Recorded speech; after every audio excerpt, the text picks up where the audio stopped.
I have a book I want to tell you about today. This is Thursday BookTube. This is hosted by our friend Daphne at My Mountain Home and Patty at Life with Patty. You can go over and check and see what everybody that joins in this awesome collaboration post. I have a book I was telling you that I have been muddling my way through. It's so interesting that I'm having trouble putting it down, but at the same time, I think, why am I reading it?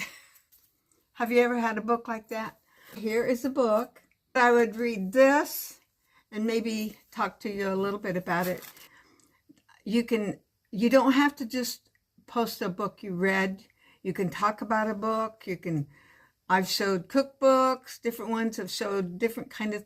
This is the Australian Destiny. And I'm going to put my glasses on a little bit here and tell you a little bit about this book. First off, I'm going to read this back here and then talk to you a little bit about it.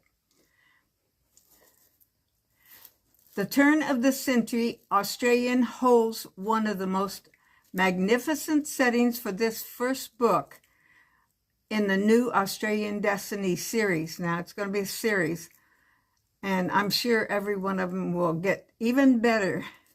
Responding to an offer of indenture, that's a word I had not heard of before, Samantha Connolly and her sisters have escaped a bleak future Ireland by immigrating to Queensland. Circling half the globe, she discovers a land she never anticipated or desired.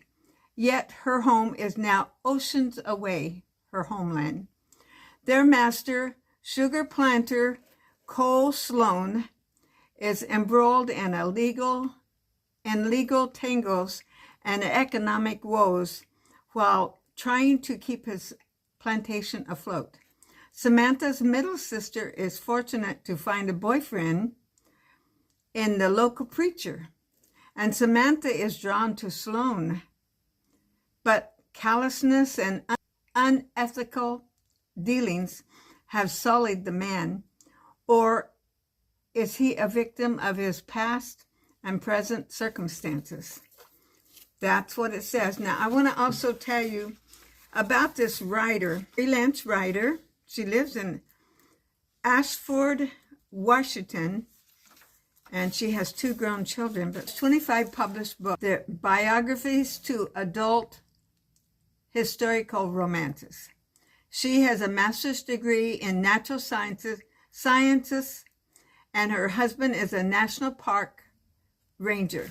They make their home in Ashland, Washington, as I said before. Okay.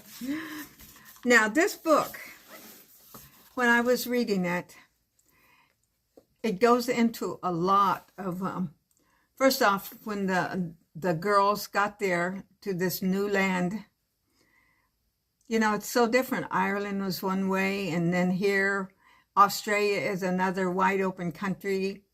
And they had alligators and all kinds of things. And at one point, it talked about one of the people that worked for Sloan.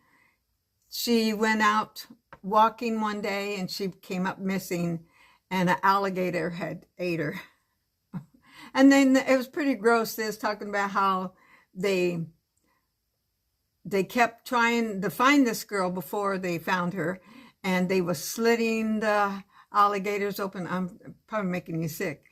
And they was finding all kinds of things in these alligators. So it's pretty gory in certain ways like that.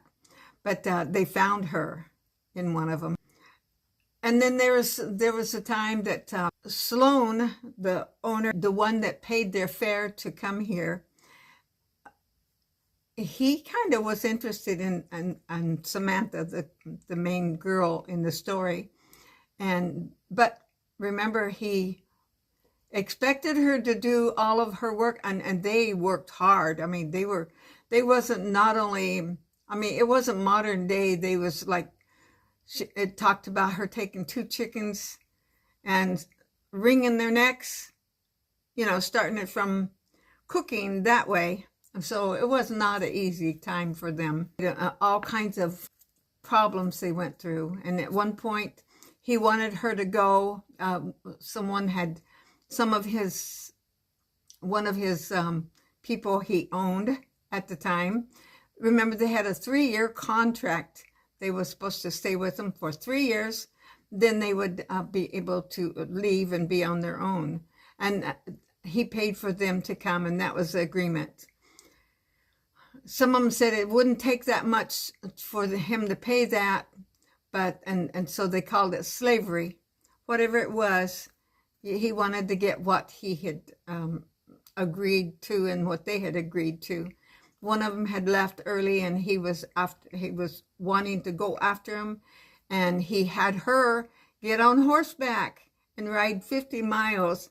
She was wore out and tore so sore that it was just amazing, some of the things they went through. I am almost finished with this book, and I don't know what's going to happen, but at one point, in a moment, he ended up kissing her. So I don't know whether they're going to get together. She kept thinking, and the kiss. Okay, that's all I'm going to say on this BookTube, Thursday BookTube. I don't know how this turns out. I always tell the other girls they do so good in telling their stories, and I fumble my way through. And I hope you guys have a great day. This is my second video for the day. A little short. I'll try not to have to edit too much, and I'll look forward to seeing you tomorrow. Or, well, you'll be seeing it the same day as my Friday hauls. God bless you. Don't forget, Jesus loves you. Check out all the others that join in this collab, and I'll see you tomorrow.